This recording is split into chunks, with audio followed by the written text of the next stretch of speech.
So first about Fullerton, that was a little frustrating that middle game. You guys could have won that. Played well the first game. Opening night, Bloomquist threw well. We swung the bat well, didn't make any defensive mistakes, and then made 3 costly mistakes defensively on Friday, the second game, and that's what cost us. Probably should have been a 1-0 ball game. Ended up losing 2-1. Now, you said earlier in the season you felt the team was still trying to find its identity. Are you getting closer? No, we're kind of who we are right now. It's just a group of guys, they play hard, and we have guys that are playing out of position, but they give us the best chance defensively to not beat ourselves. So that's where we're at right now. So they compete, and we're pretty good on Fridays and Saturdays with Bloomquist and Kyle Smith, freshman, pitching. Then after that, we're still searching for a few more answers. How good is Casey Bloomquist? He's good. He's been very, very good the last 3 weekends. He beat USC at home, beat Oregon State, ranked team at Oregon State, and beat Fullerton. So, just beat 3 ranked teams, threw extremely well, and hope to continue that in that direction. And then, like I said, Kyle Smith's thrown 3 solid outings against those same 3 teams. Weather permitting, you play your alma mater tomorrow night? Yeah. How do you feel about playing Pepperdine again? Just another game. I mean, they've had our number for the last couple of years. So, we just played them last Tuesday. And same thing, we came out and swung the bat extremely well, but then let them back in the ball game and lost in 10 innings. Being at halfway through the season, is there anything that you're working towards to accomplish before the end of the season? No, just to try to get better each and every game, try to continue to work hard and try to put together, give ourselves a chance to win series. Even though the Tuesday game is important, we know that everything, we have to win our conference if we're going to, get to the postseason. So, we're just one conference series in the bag. Now we play Hawai'i at home this weekend. Need to have a good series. So we're going to have to win series, and then when we have the opportunity, we're going to need to sweep series. And what we want to do is just, the latter third of the conference schedule, we just want to be in it within, shouting range of whoever's at top. Are there any specific players who have stepped up this year that you weren't expecting to? Our best player, hands down, has been Peter Van Gansen, our shortstop, from a defensive and offensive standpoint. He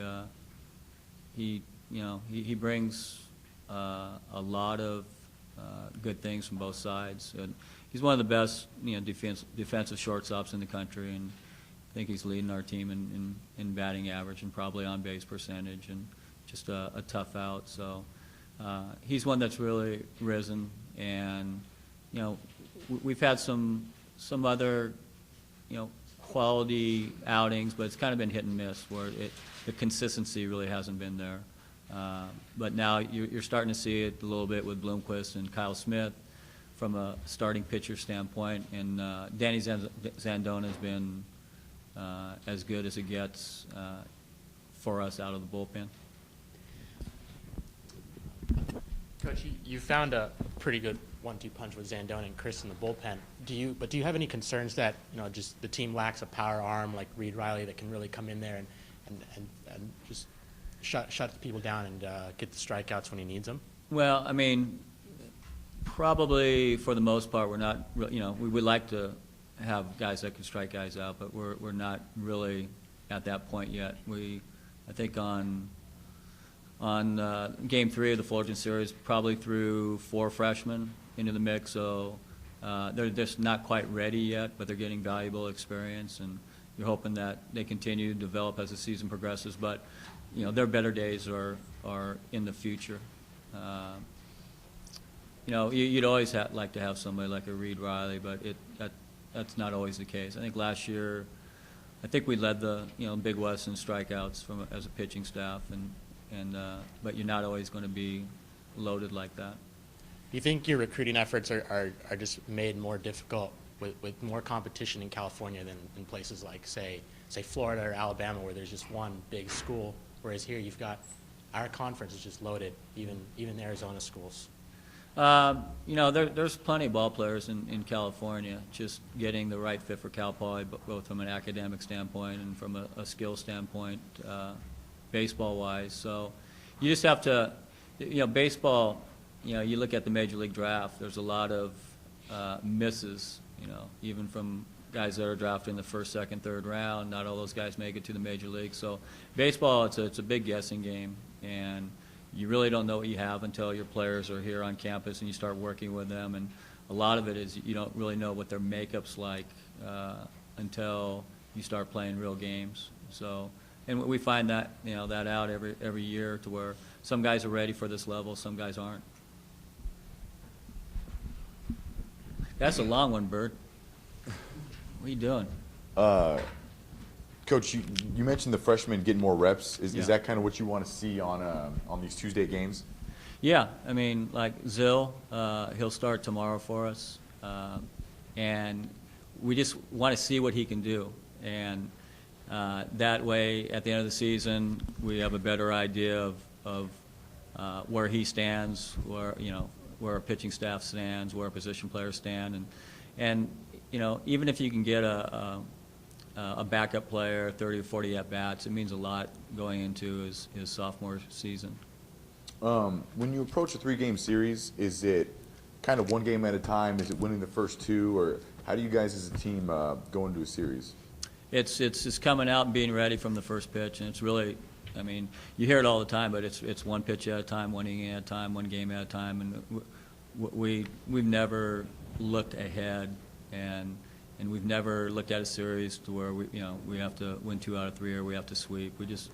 It's hard enough winning a game, so we just go out there and we get in the moment and not think about the past or the future. Has the bullpen kind of been to the standard you thought it was going to be this year? No, I mean, not really. I mean, the guys have been consistent. Michael Gomez, even though his numbers aren't great, he's been very good for us out of the pen as a freshman. Danny Zandona, as a senior, has been the best out of the bullpen. And then after that, it's kind of been hit and miss with guys. Some games they are successful, other games they aren't. So just trying to figure out what the right combination is, and once you get this far into the season, you have a pretty good idea of what should be successful. You mentioned getting this far into the season. Is there any adjustments you make as a coach? No, I think all those adjustments have been kind of made earlier. Sometimes, I mean, you're on them pretty hard. Sometimes you back off, and now we're to a point where we think we're putting the best possible players on the field to give us success, and you basically live and die with those guys, and you have a few role players on the bench. And but at this point, you just try to prepare for each team that you're playing for in a practice setting, and try to get their minds right once the game rolls along. Coach, what's the plan moving forward with the third spot in the rotation? Cal Manny will throw a kind of a sim game on Thursday, and if he's good, he'll start on Sunday. And if not, we'll probably go with Taylor Chris, who hasn't, I don't think he's had a career start, but he kind of seems to be our next best option. Yeah, I know with Andrew, you said he has a lot of potential there. Is it just a little too much too soon for him? Yeah. Just his stuff as a freshman isn't quite good enough.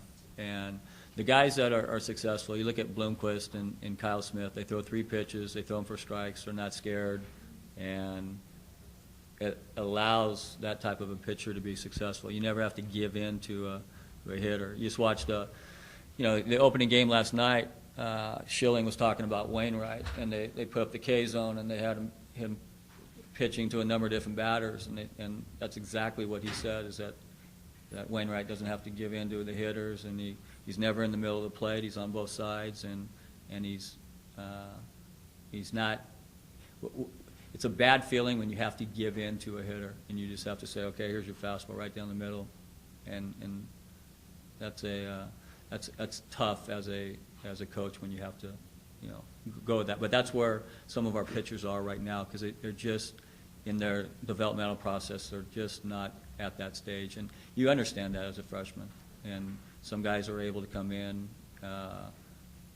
and better their repertoire as a pitcher. Some guys come in and they have a great mindset, and then other guys, it just takes time. And you need to get them through this freshman year.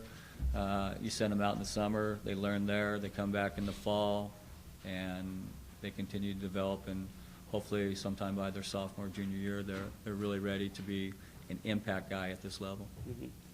With the Pepperdine series, I think it was 11 hits in that second game, and you only scored 2 runs. And then in the 2-1 loss, 8 runners left on base. Are there adjustments you can make as a coach in the approach to those at bats, or is it just got to put the ball in play and get the runs home? We've talked about adjustments, 2-strike adjustments, and I think probably the Thursday game we had a number of key hits where we extended innings or drove in runs with 2 outs and 2 strikes. And yeah, it's a mental and physical approach as a hitter. You have to, do certain things physically to change, and then mentally, you just have to, believe in yourself, have that confidence, but have the right approach up there. So it's a combination of things, and we work on that all the time.